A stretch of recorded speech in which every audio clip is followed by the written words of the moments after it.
Hey everybody, thanks so much for joining us right here on The Right View. Well, the fake news media is totally out of control, no shock. Between witch hunts, hoaxes, censorship, and outright lies, it really should be no surprise that a lot of these outlets are failing. But that's not stopping them from constantly attacking everyone and anyone from whom they feel threatened.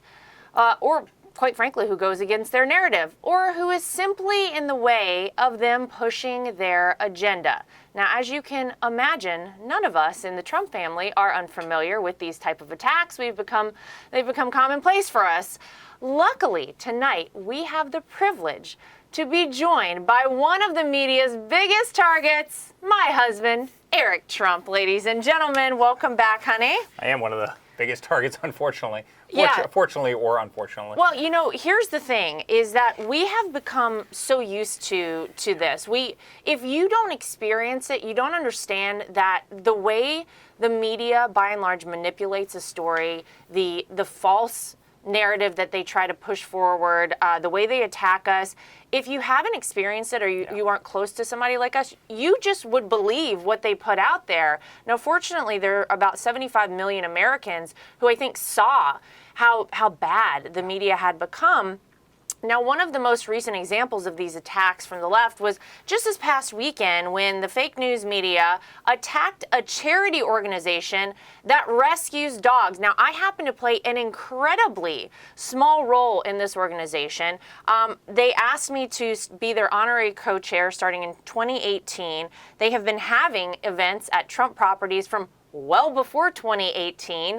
I am not on the board. I don't make any decisions. I literally show up to an event to encourage people to donate money to dogs that need homes, that need to be rescued. They rescue dogs from around the world. It is so outrageous. And by the way, I'll say one other thing. You write a check to that organization, right? Which I pay for my own plane tickets to fly down to this event. I actually, this past weekend, had to fly my mom to New York because I don't want to say who, but somebody couldn't fully handle the brunt of dealing with two children while I was gone. But okay, we're talking about a plane ticket for my mom, plane ticket round trip for myself, donated money of my own that I always have to this organization for the several years that I've been involved with them.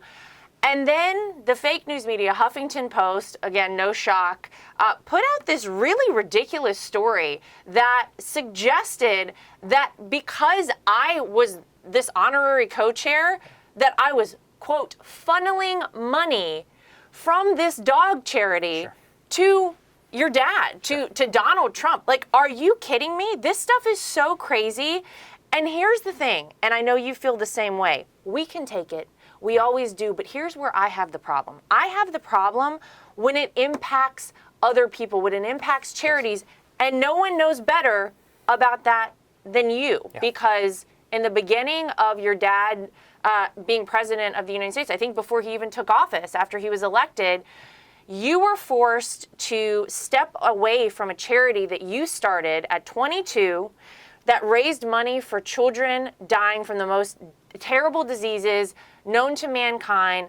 All of the donations went to St. Jude Children's Hospital, and it was terrible. For people that don't know, maybe fill them in on that. Yeah, well, listen, it was very simple. You remember, I went through this whole thing, but I started a foundation for St. Jude Children's Hospital. I think the best pediatric cancer hospital in the world, by far, bar none. They're in the middle of Memphis, Tennessee. They take in the worst stage 4 cases of cancer, and they're miracle workers. What they do, the lives they save, they're incredible. They're incredible. If you go there, and you've been there with me many times, if you go there, you'll just never be the same. I mean, thinking of what these little innocent children, the age of our kids, 1, 3, sometimes older, sometimes younger, what they're battling through, the leukemias, the this and that. And St. Jude is the best in the world at saving their lives. And I started a foundation called the Eric Trump Foundation at, actually even earlier than 22, at 20 years old. We ended up raising well over $20 million at the lowest expense ratio in this country. Our cumulative expense ratio is 9% off of that money. Excuse me, let me just pause you there. The lowest expense ratio of any private charity in the United States of America. Go on. Yeah. Well, at least one of the absolute lowest. Our credit card processing was 4.5%, right? So this was 9% total expense ratio. And because Hillary Clinton was getting killed every single day in 2016, they decided to come after me. So a kid with big ambitions, wanting to save the lives of others, they attacked savagely. They went to the Attorney General. They had the Attorney General launch investigations. Obviously, they didn't go anywhere because it was perfect. It was run perfectly. But I had a 9% expense ratio. When you look at the biggest charities in the country, and there's many great ones, but look at the biggest charities in this country, their expense ratios are 50, 60, 70%. In so many cases, there was one of the biggest, which is one of the most famous, where they literally have a 90% expense ratio. Look at the expense ratio of the Clinton Foundation. I'm not even going to throw out the name because I don't want to do that, but look at the expense ratio of the Clinton Foundation, where G4s were getting paid for. People were flying lavishly all around the world, eating caviar dinners. Literally, we were flying coach and eating McDonald's, right? Because we wanted every single penny. We didn't have a paid employee for this, right? I know. But these people want to destroy lives, and effectively what they did to me, right, where they say Eric Trump steals money for it. We held the events at Trump Properties because we paid. Because why wouldn't you hold them at your own properties? Because we'd have Are you 600 kidding? people, and we could call up every food vendor, and we could call up every ice And sculpture you did. person. And I remember Eric being on the phone with people. I never saw you work harder than you did to get pennies off of a dollar from, major companies. I don't even want to name names, whether it was for beverages, whether it was for performers. We had people donate everything because everything went to the kids, and that's what it was all We'd about. call up the performers from The Apprentice, right? John Rich and all these great guys, and they would come in and they would put these concerts on that were phenomenal. We would call up our food vendors and say, listen, we give you guys a lot of business. Could you help us out? Could you help out the kids at St. Jude? Do you mind donating food to this wonderful event? And every single time they did it, that's why we didn't have a paid employee. We'd be upstairs stuffing envelopes, myself and a bunch of friends. And me. And you. Setting up the events, the couple of days leading up to it. We always had a big, And you know what? We did that out of pure love, and they wanted to destroy that. And the first year, I'll never forget, the first year we raised $250,000 roughly. The next year we doubled it, and we doubled it, and we doubled it, and we doubled it. And we got such great momentum, and then all of a sudden, 2016 comes along. Eric steals money from charity. These people are disgusting. And by the way, it's the Washington Post. It's Huffington Post. Huffington Post. It's Forbes. It's all these people. They hate my father. They hate his platform. They hate that he has a voice to millions and millions of Americans, and they'll do anything to try and destroy it. And they did that with you. So you paid for your own plane ticket this weekend. You went down. You raised millions of dollars for shelter animals that were otherwise going to be euthanized. You made a big contribution of your own to the organization, quite frankly, anonymously, because that's who you are as a person. You spoke, you were away from your kids for the entire weekend, and then they'll come up with a story saying that, we profited off of it. And it's absolutely disgusting. It's who these people are. And you see what the Washington Post, did with the whole call with Georgia this week. Every single day they take a story and they manipulate it and they change it, and they'll reach out to quotes from 100 people. And by the way, so oftentimes I'll get the emails, hey, this guy just reached out to a quote from me. By the way, this is what I sent back. The Trumps are wonderful people. They work very hard. They're incredibly honest. Yeah, they don't print those quotes. And don't never worry about have I it. ever Those seen don't one of go those anywhere. quotes in the paper. But they will print the nasty, negative stuff because they want to get Trump. And that's their MO. That's all they care about. They also, the problem that I have here is that there's almost no retaliation for people like us, which is why we've decided, look, you could say whatever lies you want to say about us. We know who we are. The people we love and who are close to us know that we're good people. But once you become a public figure, you can no longer sue when people lie about you, on television, in the newspaper. The problem I have is the damage is done by these people, and they don't care. They don't care that they wrote lies. They don't care that there are thousands of dogs that might die at their hands because they hate Donald Trump so much that they would rather tarnish the image of this incredible charity. By the way, Big Dog Ranch Rescue happens to be the largest cage-free, no-kill shelter in the United States of America. The job that this organization does is above and beyond any charitable organization that rescues dogs, for which I have, been involved, that I've been involved with ever.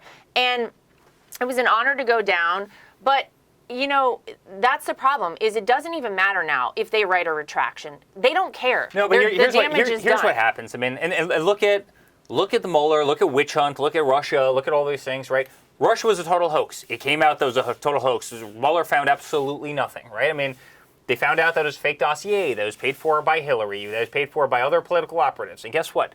They don't write a retraction.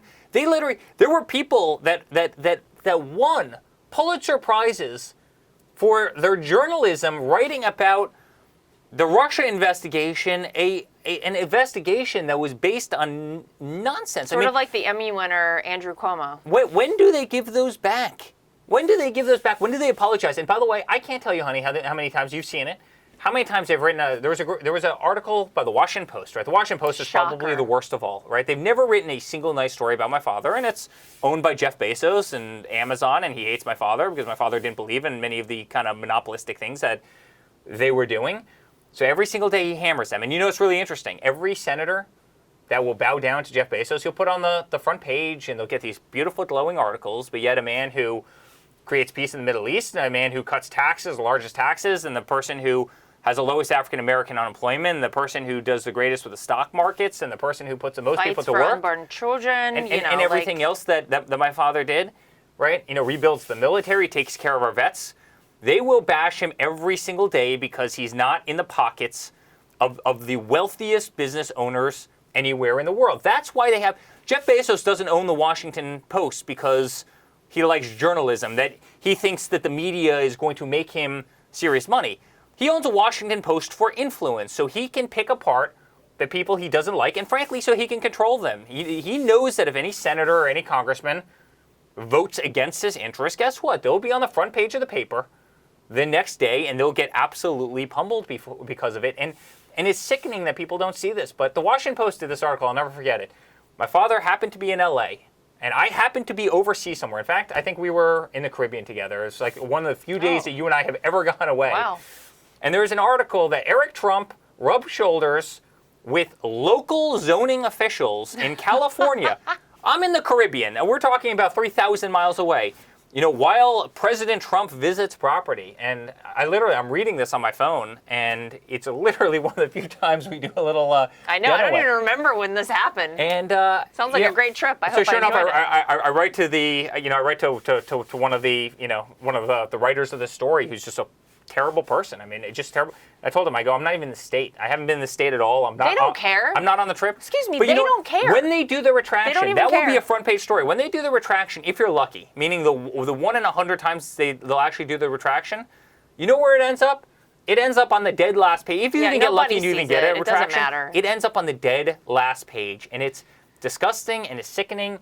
And journalism, I mean, journalism in this country is truly, truly dead. There are laws in other countries, anti-slander laws, where if you post something that's that egregious, where, you know, he's rubbing shoulders with real estate officials while his father's in office, and I'm not even in the state, I'm not even in the country. There's libel laws in other countries. The UK, for example. In the US, you can't do anything about that. So they can say anything they want about you.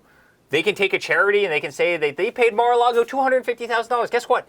They didn't come close to paying Mar-a-Lago. It wasn't a third. Not even close. It wasn't a third of that amount that they paid. But they're happy to print this, and nothing can be done about it. And the media is sick. They're happy to kill dogs. They're happy to kill children. So I ended up giving away the foundation. I gave it to my best friends who now run the foundation.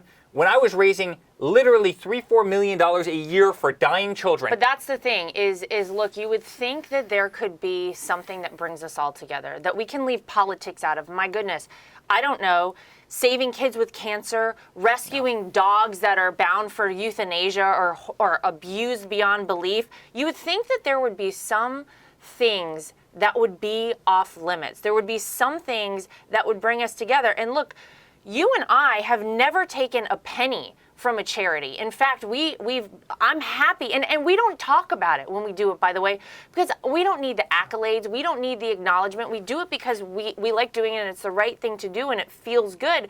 But the bottom line is, whether the Washington Post or the Huffington Post likes it or not, to have Eric Trump at your event, to have, you know, a Trump come to your event and speak, maybe it draws a few more people in. Maybe you can raise a little more money.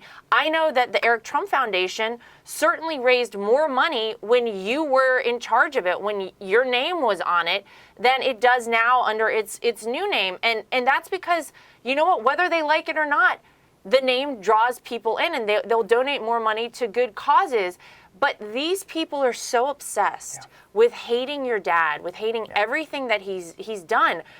Is it really more important to have a political vendetta against somebody than to help kids with cancer? To them, yes. Than to help dogs? To them, yes, if you have an R behind your name. If you're a Republican, if I was a Democrat, honestly, how many kids, and I'm certainly not shooting my own horn, but how many kids at the age of 20 decide to, form an organization that... Zero, except Eric Trump. Literally, I married you. We donated an entire wing to St. Jude. It's the ICU and surgery center. The sickest children in the world, bar none, are in the surgery center that... It's the most cutting-edge ICU and surgical center in America and a for couple pediatrics. of young friends who received nothing, who put our blood, sweat, and tears into this, built this incredible surgery center at St. Jude for the sickest children in the world. And they attack me relentlessly for you. You raise millions of dollars for animals. You've been the greatest advocate for shelter animals who would otherwise be euthanized. You've been so incredible, yet they'll come after you and they'll savagely attack you. And it's disgusting. It's only because you have an R after your name. They don't like you. They don't like my father. They don't like who we are. They don't like that we have the Trump name. They don't like that we were effective. They don't like that the guy did a damn good job in Washington, D.C. And then you see this guy now. The guy can't get a sentence out without, he can't walk across the south lawn of the White House without, and they have so much animosity that they'll do anything and they'll say anything. And there's zero ramifications for what they do. And it's horrible. It's absolutely horrible. It's got to change. But you know what? It's not going to change until people start calling out the Bezos for owning a paper only for one reason, and that's for exerting influence. And you know what pisses me off, honey? And I'm sorry to get worked up about this, but this is a place to we're do already it. there. We're here. China is laughing at us. China is absolutely laughing at us. You know what China's doing?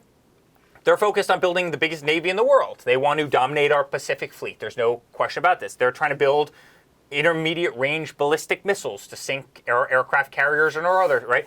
They're trying to control space. They're trying to control electronics. They're going out and they're trying to control all the rare earth minerals around the world. They're buying up every single mine and every single port, and they're bribing every single official in, every African and in many other countries as well.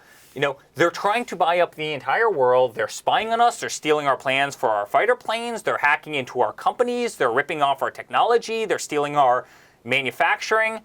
They're making everything more expensive for the United States. They're certainly behind so many of the, they're not thrilled that we've got the largest gas reserves in the world, that we've got the largest oil reserves in the world, because those are resources that they could only dream of, right? So they sit there and they have this checklist, which is, how are we going to be the dominating power by 2035? How are we going to do it, right? And they go, bang, bang, bang, bang, bang. We're going to control all these sectors. We're going to do all these things. We're going to steal all these technologies. These are the things that we're going to do societally. You know what we're doing? We're being attacked by the Washington Post for raising tens of millions of dollars for charity. That's right. We're being attacked by Forbes because they have nothing better to do. We're being defamed every single day. Nancy Pelosi is trying to impeach my father after my father is no longer even in office. They're trying to rig elections. This is what they're doing in this country. It is a waste of time. They're trying to raise taxes. They're literally closing down the oil reserves of this country. They're shutting down pipelines. They're leaving the southern border, which has hundreds of miles of wall built because of my father, that was working impeccably.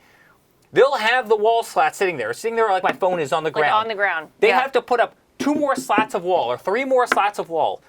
They'll have 100 miles of wall going this way. They'll have 100 miles of wall going that way. And one missing. And they that's have on the one ground. little gap, and they'll order them, you immediately stop putting in that wall. They won't even let them close in that gap.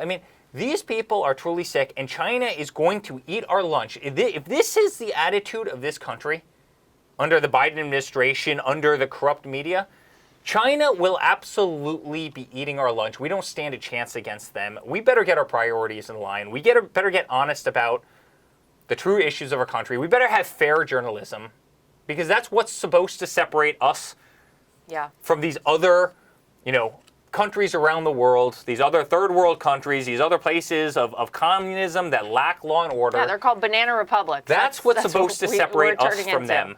And honestly, it's in many cases lately, we're not much different.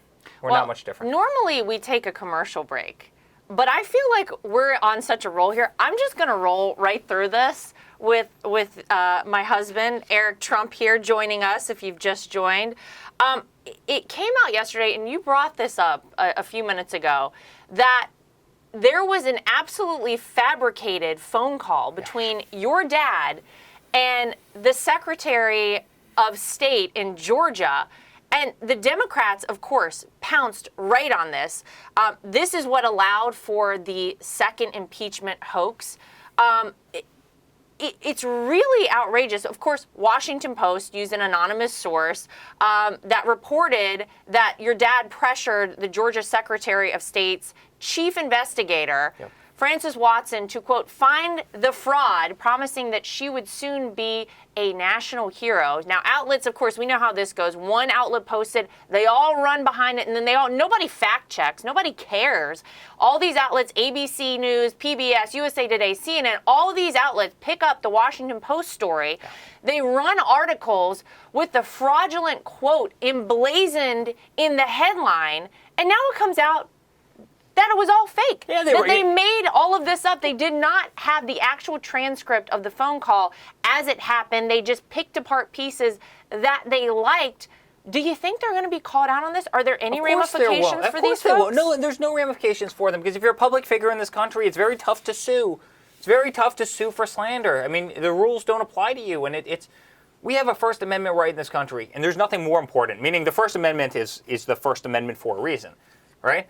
But you don't have the First Amendment to lie and say, hey, guess what? The whole Ukrainian hoax, that was based on a conversation as well. My father released the conversation because it was a perfect conversation, because they had people who were sources. Sources say that on the call he said X, Y, and Z. My father goes, I never said that. And by the way, here, and thank the Lord that the White House taped that call. Yeah. And he could literally, say, here it is. Give the digital Knock file yourself of this thing. But they did the same thing there. So he said this, a source says. Now they never name the source. They just pick words Always that they would anonymous. otherwise say that Trump would say, and they hand it over. They spoon feed this. This is headline news every single day for the Washington Post and the New York Times and CNN and MSNBC, and they all run with it, and they're all distributed the same talking points. It's amazing when they talk about this. They all use the same. That's the highest form of treason. Seems like a coordinated effort, doesn't it? It seems a little bit like, well, you know what the Washington Post did, though? They were called out because the Wall Street Journal actually posted the full audio, and it very clearly shows that the story that the Washington Post ran was ridiculous.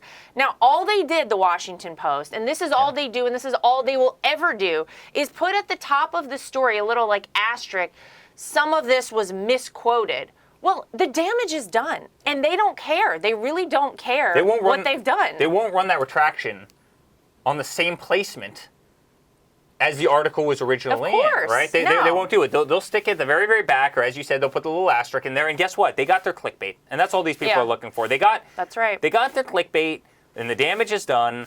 And they slandered a person who's a rival of a very wealthy guy, and that was exactly the intent of the person to do so, despite the fact that they'll sit back and they'll say, no, we really believe in journalistic integrity, and we do not make editorial decisions. This is what they always say. They have one goal in mind, and you see it over and over again. I mean, look at that writer in the New York Times who came to my father's defense. I forget what it was a couple weeks ago. He came to my father's defense and said, hey, he did a really good job. Guess what? The person was forced gone. The person was forced out of gone. The New York Times. Immediately gone. It is so sad, and I think one of the things that I think my father did a great job of in office was actually, and frankly even before office and now out of office, is actually really teach America how dishonest journalism. He exposed them. Journalism is, Yeah. and it's different journalism that we had 15 years ago, and 20 years ago, and certainly 30 or 40 years ago, where you might have one nighttime show. And you had an anchor, and they went, and they gave something that's fairly. But hey, listen, there's always probably a little skew to media. Now with the 24-hour, and by the way, on both sides, the 8 o'clock hour has to be more sensational than the 7 o'clock hour, and the 9 o'clock hour has to be more sensational than the 8 o'clock hour. And if you don't do it, you don't get the ratings. And if you don't get the ratings, you're going to lose your contract, and somebody else is going to fill that slot. And it creates a slippery slope of nonsense. I mean, look on Twitter, look on any of these social platforms now. It's read the headline and then actually go read the article. Most of the time, the headline is a total misrepresentation, but they're doing it because they want. Yeah, they want you to click on there, and they want to get your. And unfortunately, we're the largest targets of this in the world by far, bar none. And it's why they'll attack your charity, and it's why they'll try and destroy my ability to raise millions of dollars for dying children who frankly need the help. But let me ask you this. I thought, gosh, maybe I'm crazy. Wasn't the goal all along to get Donald Trump out of the White House? Wasn't the goal that we didn't want Donald Trump in charge of the country? Because don't forget what they said before your dad got elected. The stock market was going to crash. We were going to bankrupt America. We would be in endless wars. All the opposite of what ultimately happened when your dad became president. He exposed them all. He exposed the swamp. He was fighting back and fighting for the American people. So gosh, I thought the goal was they were attacking your dad because they wanted to get him out of the White House. He's gone. In case nobody noticed, Joe Biden, and Joe probably didn't even notice himself, is president of the United States right now. So you got what you wanted, yet they are not focused now on the current occupant of the Oval Office, of the White House. You know why? We have illegal immigration crises going on Joe our Biden southern is border. boring as shit. Let me just say it. That's why they're not. I hate to curse on a podcast, but that's why they're not focused on the guy. The guy can't get out a word. His policies suck. His policies are frankly anti-American, right? You see, he still hasn't talked to the press, and he's been in office for, I don't even know, 55, the longest 60 in days. 150-something years that a president hasn't had a press conference, and they don't want to put him on the stage. It's no different than why they were hiding the guy in his basement in Wilmington, Delaware. I mean, they don't want to put him out there. His policies stink. Oil prices, gas prices. Gas prices still going up, folks. Gas prices were $2.50 3 months ago. Yeah. Today they're $5.50. Literally, gas prices in this country have gone up by $3 in certain areas. It's insane. His policies suck. He's boring. They don't want to talk about it. And one other thing, honey, they're absolutely petrified of Donald Trump in 2022 because they know the Republicans are going to 24.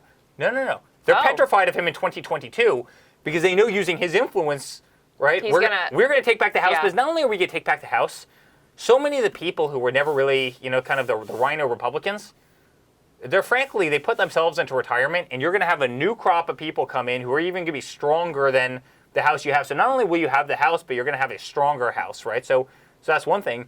They're also petrified of 2024, and that's why you see, look at the way they weaponize the legal system. Look at the way they weaponize the legal system in the state where you literally have, attorney generals and district attorneys who ran on the promise of getting Trump, of suing the hell out of Donald Trump, getting Her him name out, is Letitia James. Getting him out of the White House, making his life miserable. And guys, like, when do the politics stop?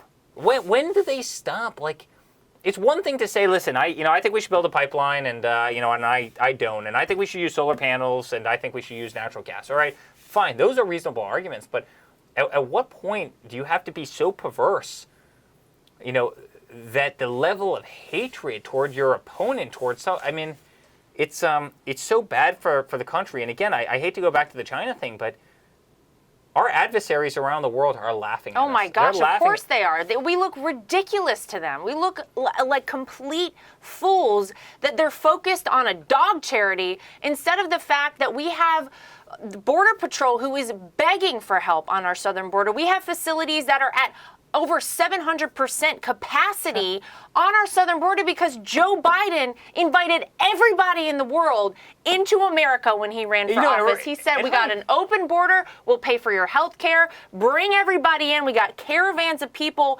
crowding our southern border, half of them probably with COVID. We don't even know what the ramifications of this are. Honey, you remember? And we're not even paying attention to it with our media. Trump was putting people in cages.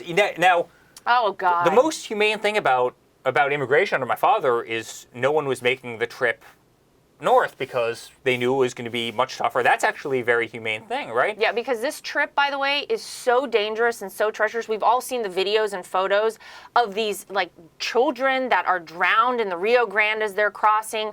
The women that come up through the southern border, a quarter of them are sexually assaulted, and it's probably a lot higher than that. You're right. The best thing you could possibly do, the most humane thing and conscionable thing to do would be to say never make that trip because it is so dangerous. And if you come to our southern border, we want to have immigrants in America, but you have to come in the legal way. You got to go through the process. That is the best thing to do. Illegal immigration went down by 90% under my father's leadership. And now you look at it where 110, 120, 130,000 people are coming in a month. And by the way, you know who's laughing all the way to the bank? The cartels. Oh, yeah. The cartels This is a dream for them. That's all they do drugs, they do human trafficking, yeah. right? Where they're making every single person who comes up, pay large stipends of money for the privilege of being able to walk across their quote unquote turf. The cartels are laughing all the way to the bank. People are dying. There's nothing humane about what's happening. It's actually the least humane thing. And guess what? And Biden's leaving that gap in the wall that's 40 feet wide, allowing people to walk in totally unchecked.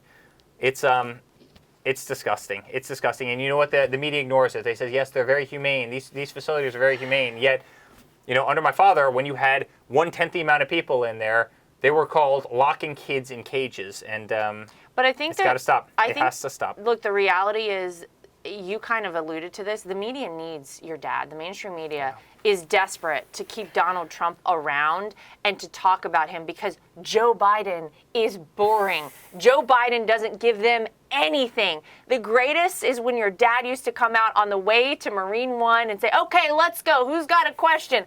That was Let's really speak to the fake news. That was really amazing. It's true. They loved to hate him and they need him desperately. So ultimately, I think that's what this is all about. Look, whatever happens, I hope some of these people realize the damage that they're causing. I hope they realize that we're trying to do good things for people, for animals, whatever it is. In fact, our 2 dogs are here. They've been stepping on my microphone the entire time because that's the kind of family we are. We've got dogs in the studio.